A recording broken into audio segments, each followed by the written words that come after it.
On a freezing Illinois night in 1985, a young mechanic vanished without a trace, leaving behind a cold cup of coffee, an empty house, and a mystery that haunted an entire town for over 30 years. Everyone believed the truth was buried forever, until investigators uncovered a hidden truck beneath an abandoned quarry, and exposed a secret so dark it shattered decades of silence. The winter of 1985 settled heavily over the quiet town of Millfield, Illinois. Snow lined the empty streets, old neon signs flickered above diners and gas stations, and most families locked their doors early against the bitter cold. It was the kind of small American town where everybody recognized familiar faces, where neighbors waved from porches, and where rumors traveled faster than the evening wind. But on the night of December 11th, that peaceful feeling disappeared forever. By sunrise, 28-year-old Michael Mercer had vanished without a trace, leaving behind only unanswered questions, a worried family, and a mystery that would haunt the town for more than 30 years. Michael was known across Millfield as dependable, hard-working, and quiet. He repaired engines at a local auto garage during the day, and spent evenings helping his younger brother restore old pickup trucks behind their father's barn. Friends described him as calm and respectful, the kind of man who never looked for trouble and avoided arguments whenever possible. He lived alone in a small rented house near the edge of town, decorated simply with fishing gear, family photographs, and shelves stacked with car manuals.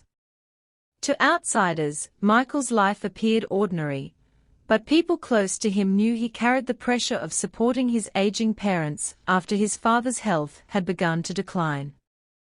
On the afternoon before he disappeared, Michael followed his normal routine. He spent most of the day repairing a customer's truck at the garage, while country music played softly from an old radio in the corner. Co-workers later remembered that he seemed distracted, glancing repeatedly toward the office telephone as though expecting a call. Around 5 in the evening, he left work earlier than usual after telling his manager he needed to take care of something important. No one thought much about it at the time. In a small town, people often handled private matters without explanation. But those simple words would later become one of the most discussed details in the entire investigation. That night, temperatures dropped below freezing. According to witnesses, Michael stopped briefly at a roadside diner just outside town.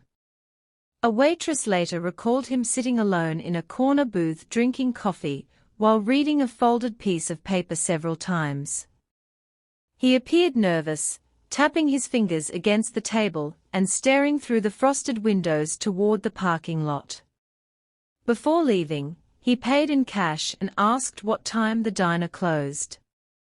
It was the last confirmed sighting of Michael Mercer alive. When Michael failed to appear at work the next morning, concern spread quickly. His younger brother drove to Michael's house and found the front porch light still glowing despite the morning sun. Inside, nothing appeared disturbed. His wallet rested on the kitchen counter beside unopened mail. A half-finished cup of coffee sat cold near the sink. His winter coat, however, was missing, along with the keys to his dark blue pickup truck. There was no note, no sign of struggle, and no indication of where he had gone. Local authorities initially believed Michael may have left town voluntarily. In the mid-1980s, missing person investigations often moved slowly unless clear evidence suggested immediate danger. Officers questioned friends, searched nearby highways, and checked neighboring counties for accidents, but every lead ended in silence. Days turned into weeks. Snowstorms covered potential evidence across rural roads and frozen fields. Michael's truck was nowhere to be found. His bank account remained untouched. Family members insisted he would never abandon them willingly, especially his sick father, but without evidence, investigators struggled to move forward. As months passed, rumors consumed Millfield. Some residents whispered that Michael had become involved with dangerous people from outside town. Others believed he had uncovered secrets connected to illegal activity operating quietly along isolated industrial routes outside the county. A few even claimed he planned to start over somewhere far away. None of the stories could be proven, yet each one deepened the mystery surrounding his disappearance. Over time, fear transformed into legend. Parents warned teenagers not to drive lonely backroads after dark. Locals referred to the case simply as the Mercer mystery. Michael's mother refused to let the investigation fade. Every year she organized candlelight gatherings near the town square, holding on to hope that her son would one day return home. She kept his bedroom untouched for decades, preserving old photographs, baseball caps, and mechanic tools exactly where he had left them. Detectives came and went, evidence boxes collected dust, and the case slowly became one of Illinois' oldest unsolved disappearances. Yet one troubling detail continued to bother investigators long after public attention faded: the folded paper Michael repeatedly read inside the diner on the night he vanished had never been found. By the early 1990s, the case had nearly gone cold completely. Younger officers entering the department knew Michael Mercer only through faded reports stored inside crowded filing cabinets. The original detectives had retired. Witness memories became unreliable. Important locations changed or disappeared altogether. The diner where Michael was last seen shut down after a highway bypass redirected traffic away from Millfield. Even the garage where he worked eventually became an abandoned building with broken windows and rusting equipment inside. Still, buried deep inside forgotten evidence files were small inconsistencies that refused to disappear. Witness statements contradicted each other in subtle but important ways. A local farmer had once reported seeing headlights near an old gravel quarry outside town around midnight on the evening Michael disappeared, but investigators, at the time, dismissed it as unimportant. Another witness claimed Michael had received several late-night phone calls in the weeks before he vanished. Those details seemed insignificant individually, yet together they formed the outline of a larger mystery nobody had fully understood. For 30 years, the truth remained hidden beneath layers of silence, fading memories, and overlooked clues. Families moved away, businesses closed, and Millfield slowly changed with time. But somewhere in that quiet Illinois town, someone still remembered what happened on that freezing December night in 1985, and eventually, one forgotten clue would reopen the entire investigation in a way nobody expected. For decades, the disappearance of Michael Mercer remained frozen in time, buried beneath yellowing case files and fading newspaper clippings stored inside the Millfield Police Department archives. Younger residents barely recognized his name, while older locals spoke about the case in lowered voices whenever winter storms rolled through town. By 2015, most investigators believed the truth would never be uncovered. Important witnesses had either passed away or moved across the country, physical evidence had deteriorated, and the technology available during the original investigation had been painfully limited. Yet everything changed when Detective Raymond Hale, a recently transferred investigator from Northern Illinois, was assigned to reorganize unsolved cases connected to missing persons from the 1980s. Hale was known for his patience and obsessive attention to detail. Unlike many officers who focused only on active investigations, he spent long evenings reviewing forgotten reports line by line, searching for details others overlooked. When he first opened the Mercer file, he immediately noticed something unusual. Nearly every report described Michael as dependable, cautious, and deeply connected to his family, yet the original investigation continued treating the disappearance as though he had simply chosen to leave town. The theory never fully matched Michael's personality. Hale believed people rarely vanish without preparation, especially during freezing weather while leaving personal belongings behind. The more he studied the case, the more convinced he became that investigators in 1985 had missed something important during the critical first 48 hours. He began by re-interviewing surviving witnesses from the original case. Many struggled to remember details after 3 decades, but others unexpectedly provided information never officially documented. One retired waitress from the roadside diner recalled that Michael appeared frightened during his final visit, not nervous. She remembered him repeatedly checking the parking lot, as if expecting someone to arrive. Most importantly, she revealed a detail omitted from her original statement. Shortly before leaving, Michael used the diner's payphone and argued quietly with an unknown person. According to her memory, his final words before hanging up were, "I'm not bringing anyone else into this." At the time, she thought it was a personal disagreement. Years later, those words carried a far darker meaning. For several days, investigators uncovered nothing significant. Then, near the northern edge of the quarry, radar operators detected an unusual shape buried deep beneath compacted soil. Excavation crews carefully began digging while Hale watched silently from the edge of the site. Nearly 8 feet below the surface, workers uncovered heavily corroded metal fragments consistent with a vehicle frame. As more dirt was removed, the outline of an old pickup truck slowly emerged from the darkness.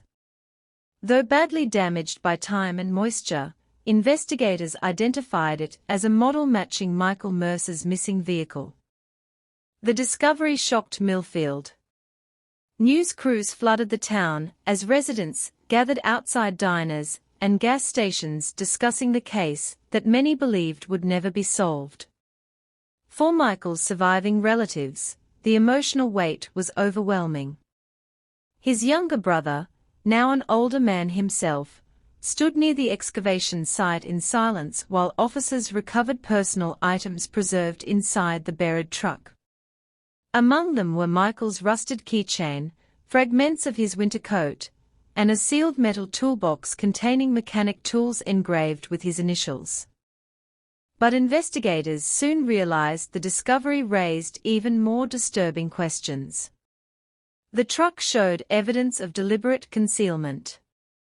Soil composition indicated the vehicle had been intentionally buried using heavy machinery shortly after Michael disappeared. This was not an accident. Someone had gone to extraordinary lengths to hide both the vehicle and whatever evidence remained inside it. Yet the most chilling detail came when forensic teams examined the driver's seat. Michael Mercer was not inside the truck. Detective Hale now believed the disappearance involved multiple individuals working together. He revisited old rumors surrounding illegal activity outside Millfield during the mid-1980s. At the time, several isolated industrial properties around the county had been quietly investigated for transporting stolen automotive equipment across state lines. Though authorities never secured enough evidence for major charges, whispers of organized criminal operations had circulated for years. Hale discovered Michael unknowingly may have crossed paths with people connected to those activities through his work at the garage. Financial records from the 1980s revealed that several vehicles repaired at Michael's workplace carried falsified registration histories.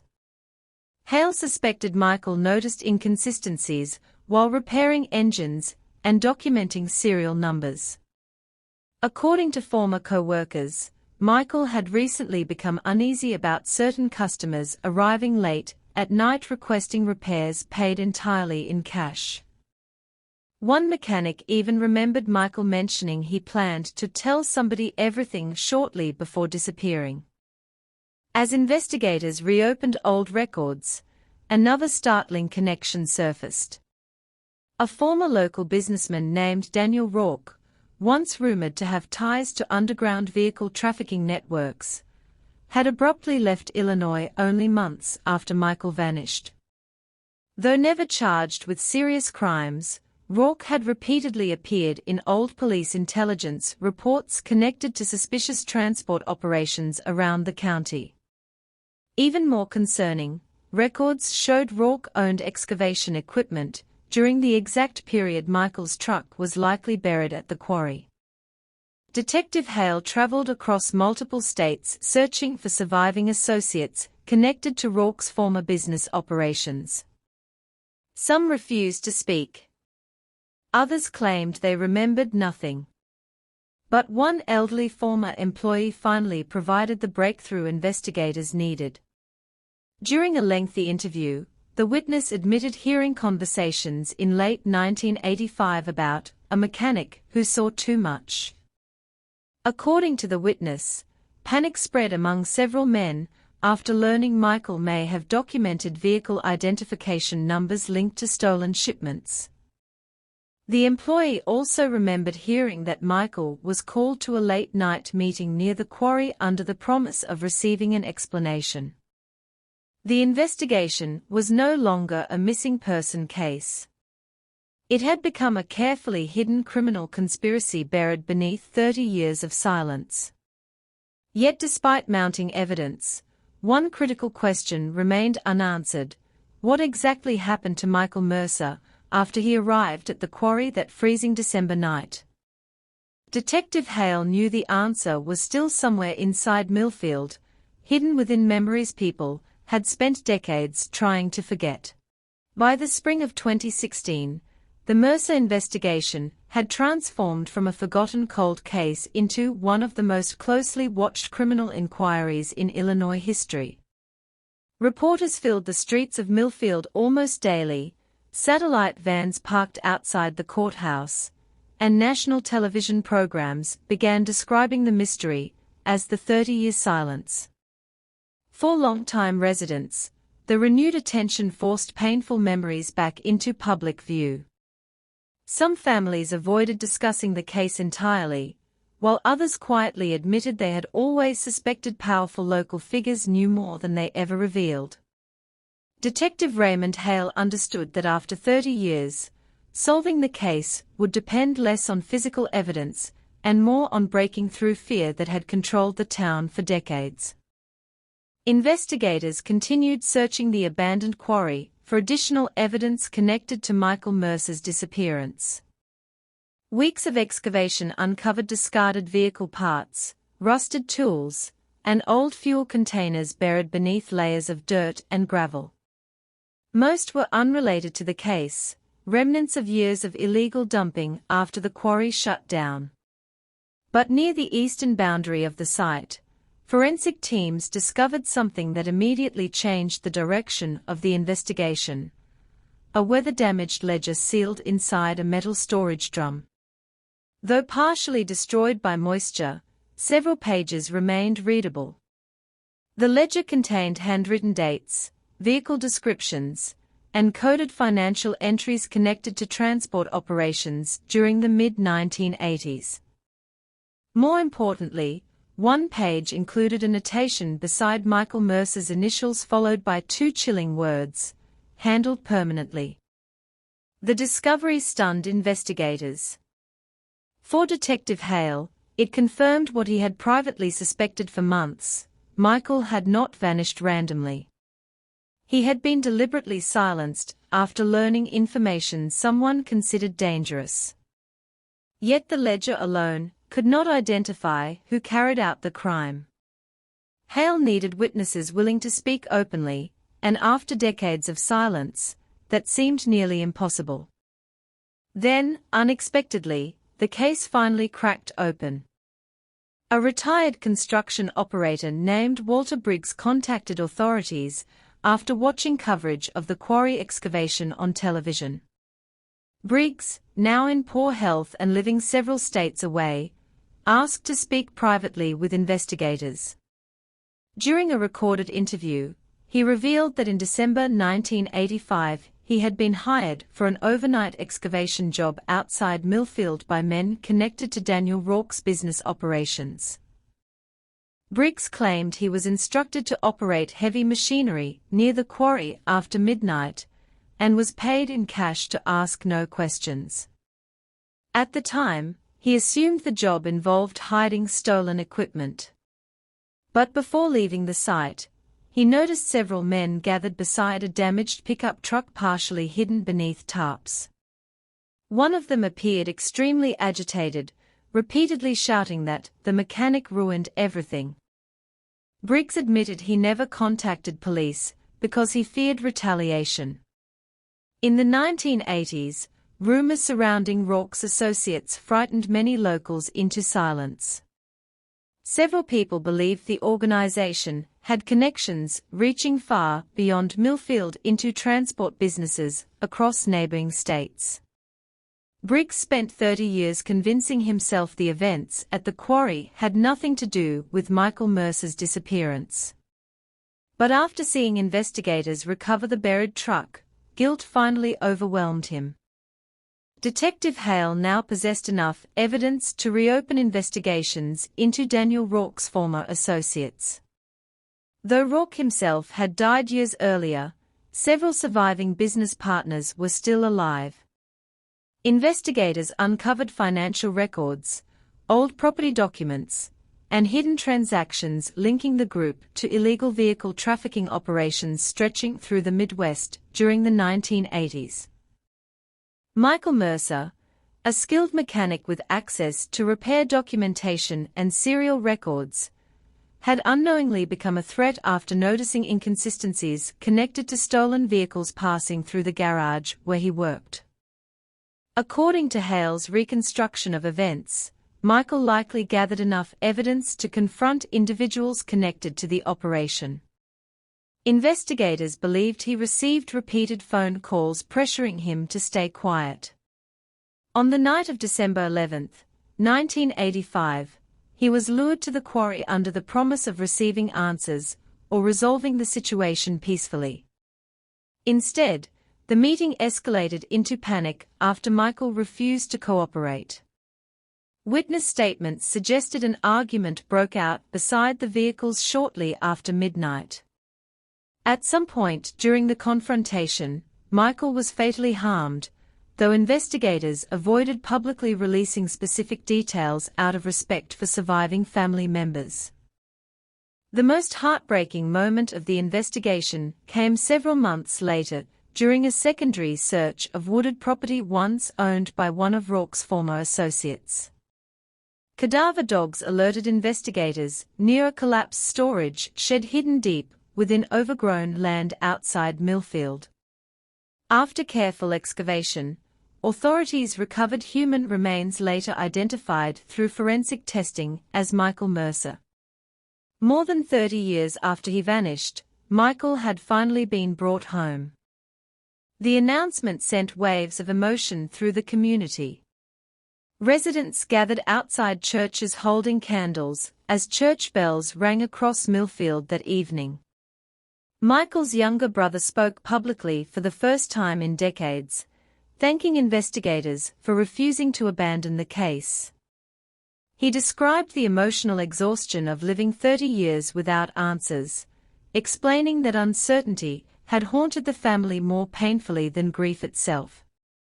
Michael's mother had passed away years earlier, still hoping her son would walk through the front door again, never knowing the truth about what happened to him.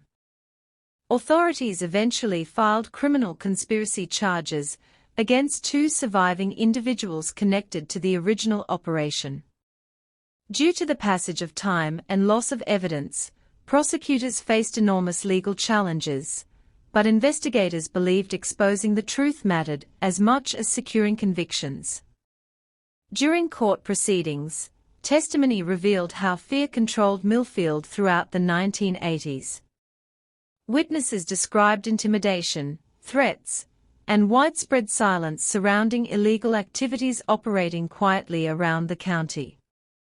Many admitted they ignored suspicious behavior for years because they believed speaking out would place their own families at risk. Detective Hale later stated that the Mercer case succeeded because modern forensic technology combined with human conscience finally overcame decades of fear. One witness after another eventually chose honesty over silence, allowing investigators to reconstruct events hidden for more than 30 years.